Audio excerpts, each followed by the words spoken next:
Nasema je, mtume anaweza kuamrisha jambo hali ya kuwa hakupewa wahi? Pale aliposema lau ningesema ndiyo ingekuwa kila mwaka. La, hiyo kutokusema ndiyo ndio maana haikuwa ameletewa wahi ili kufanya hivyo. Hakuna jambo ambalo mtume sallallahu alaihi wasallam anaweza kuliamrisha ila kwa wahi. Kwa mfano katika swala ya tarawih, mtume sallallahu alaihi wasallam katoka siku ya kwanza, siku ya pili, siku ya tatu hakutoka, riwaya yasema nyingine siku tatu, siku ya nne hakutoka. Akawaambia mimi nimewaona jana, lakini inni khashitu an tufrada alaikum, mimi nimeogopea isije kafaradhishwa juu yenu swala ya tarawih. Kwa ile ni katika rahma ya umma, si kwamba apanga yeye mwenyewe, la, hapangi yeye alitiwa wahi.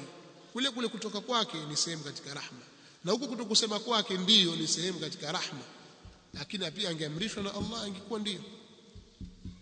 Kwa hiyo haimaanishi ya kwamba anaweza kufanya jambo bila ya wahi, la, mambo yote anayoamrisha anaamrisha kwa wahi.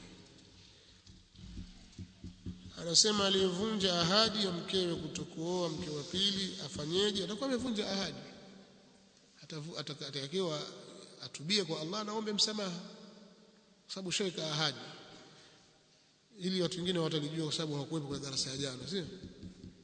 Yani mtu wewe umekwenda kuposa mahali, lakini katika masharti uliopewa na baba wa mke au mama kule ameshatoa sharti hilo, au mke mwenyewe, bwana tutakuozesha binti yetu huyu, lakini sharti usioe mke wa pili, usimuolee huyu, au kwa sharti usioe mke wa pili mpaka baada ya miaka 10 mathalan, au muolee mke wa pili lakini kwa sharti ufanye hivi na hivi na hivi.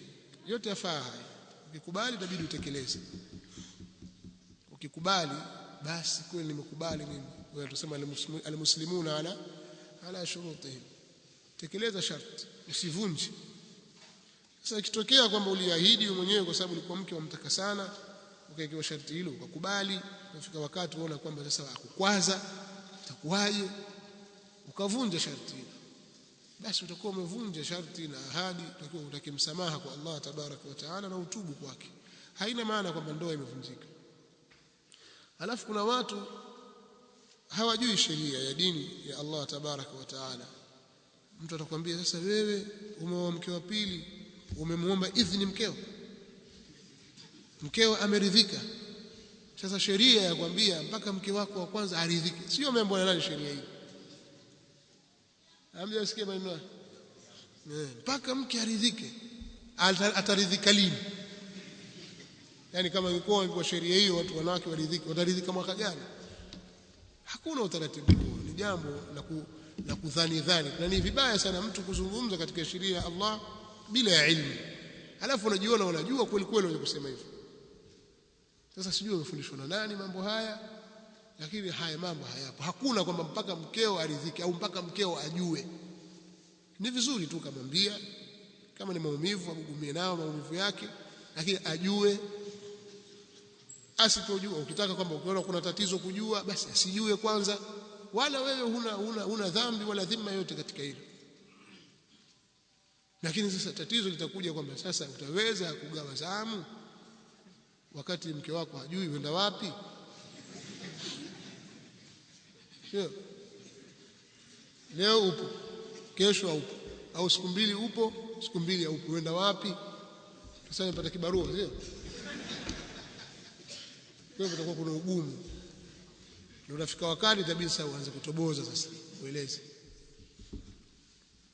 Allah tufanyie wepesi katika mambo ya dini. Nasallallahu alaihi wasallam. Subhanakallahumma wa bihamdika. Naam. Wafikum barakallah. Kwa fatwa ambazo wanataja ahlul ilmi kina Sheikh Ibn Baz na wengineo rahmatullahi ta'ala alaihim, wao wanahesabu kwamba mtu anayeswali ndani ya haram anazipata fadhila hizo maadamu anaswali ndani ya haram. Kuna masharti kwamba mpaka iwe hivi lakini wanajitaja kwamba unaposwali ndani ya haram basi unapata zile fadhila. Allah awajalie wale ambao hawajafika wafike huko kwa ajili ya kutekeleza ibada, lakini sio ufike kivyovyote, mimi nataka nifike kivyovyote, la, kwa ajili ya ibada. Alafu haramu ni mbili.